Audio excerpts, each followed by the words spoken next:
దొంగ ఓట్లు చేర్పించడం, కూటమి పార్టీలకు చెందినటువంటి ఓట్లు తెలుగుదేశం, జనసేన, బీజేపీ ఓట్లు తొలగించటం, ఫారెన్ 7 పెట్టి తొలగించటం, ఇది చేశాడు. మేము మ్యాక్సిమం వాటిని ఎదుర్కొన్నాం. అనేక మంది ఆఫీసర్ని సస్పెండ్ చేయించడం జరిగింది. అయినా మానటం లేదు. ఇప్పటికి కూడా ఆ బ్యాచ్ ఏదైతే బులుగు బ్యాచ్ ఉందో వాళ్ళు ఆ పనిలోనే ఉన్నారు. అప్రమత్తంగా ఉండాలని చెప్పేసి నేను ప్రజలు కోరటానికి పాయింట్ నెంబర్ 1 చెప్పా. నెంబర్ 2, అవినీతి సొమ్ము వెదజల్లి ఓట్లు కొనటమే కాకుండా పోలీసుల్ని, పోలీస్ అధికారుల్ని, ప్రభుత్వ అధికారుల్ని, ఎంప్లాయీస్ని కొని గెలవాలని చెప్పేసి ఇప్పటికే తీశాడు. అది 2వ పాయింట్. 3, ఎక్కడికక్కడ ఏ నియోజకవర్గాన్ని ఆ నియోజకవర్గంలో కులాలు మతాల మధ్య చిచ్చు పెట్టడం, కులాల్ని కులంతో పోట్లాడించడం, ఫేక్ వీడియోస్ పెట్టేసి వాళ్ళ మధ్య ఉద్రిక్తతలు రెచ్చగొట్టడం, లేదా మతాల మధ్య సిఏ మీద ఇలా అన్నారు అలా అన్నారు అని చెప్పేసి ఇటు ముస్లిమ్స్ని రెచ్చగొట్టడం, బీజేపీతో పొత్తు పెట్టుకున్నారని చెప్పి ముస్లిమ్స్ని రెచ్చగొట్టడం, ఈ పద్ధతి తీసుకొని మార్కెట్లో వెళ్తూ ఉన్నాడు. అది 3. 4, ఇక మనం చూసాం కదా, విశాఖపట్నంలో ముంద్రా పోర్ట్లో ఏ రకమైనటువంటి మాదక ద్రవ్యాలు మన విశాఖపట్నంలో వచ్చినాయి. 1,00,000 కోట్లు విలువైనటువంటి మాదక ద్రవ్యాలు వేరే వాటిల్లో కలిపేసి, డ్రై ఈస్ట్లో కలిపేసి దిగుమతి చేసుకొని పెద్ద ఎత్తున డబ్బులు సంపాదించాలని, అలాగే ఈ యువతని నిర్వీర్యం చేసి వాళ్ళని ఆలోచింపజేయనీయకుండా, వాళ్ళు ఎందుకు యువతని ఆలోచిస్తే వాళ్ళు రోడ్డు మీదకి వస్తారు. జాబ్ క్యాలెండర్ ఏమైందని చెప్పి అడుగుతారు, కంపెనీలు ఎందుకు వెళ్ళిపోయినని చెప్పి అడుగుతారు, అవినీతి మీద ప్రశ్నిస్తారు.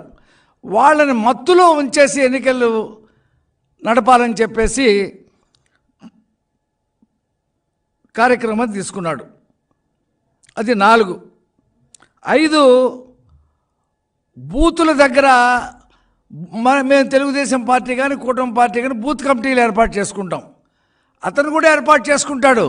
కానీ ప్రతి బూత్ దగ్గర రౌడీలను ఏర్పాటు చేసి కండబలంతో వాళ్ళకి ఆయుధాలు ఇచ్చి బూతులు క్యాప్చర్ చేసి ఆ రోజున భయభ్రాంతులకు గురి చేసి సామాన్య జనం ఓట్లు వేయడానికి రానియకుండా అతనే ఈవీఎంలు నొక్కేసుకొని గెలవాలని చెప్పేసి ఒక పన్నాగం. అది 5. ఇక 6, ఎప్పుడు ఏ మీటింగ్ చెప్పినా సరే ఏడుస్తూ ఉంటాడు.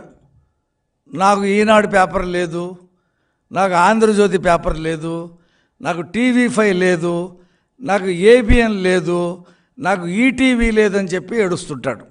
కానీ ఈయనకు ఉన్నాయి పేపర్లు. సాక్షి పత్రిక, సాక్షి టీవీ అవినీతి సొమ్ముతో పెట్టుకున్న సొంత మీడియా, అది ఉంది సొంత మీడియా. అది కాకుండా కూలి మీడియాలు ఉన్నాయి, TV9, NTV, ఇంకా చాలా మీడియాలు ఉన్నాయి. అవి పెట్టుకుని నాకు మీడియా లేదని చెప్పేసి మాట్లాడతాడు. అతని సొంత కూలి నీలి మీడియాలో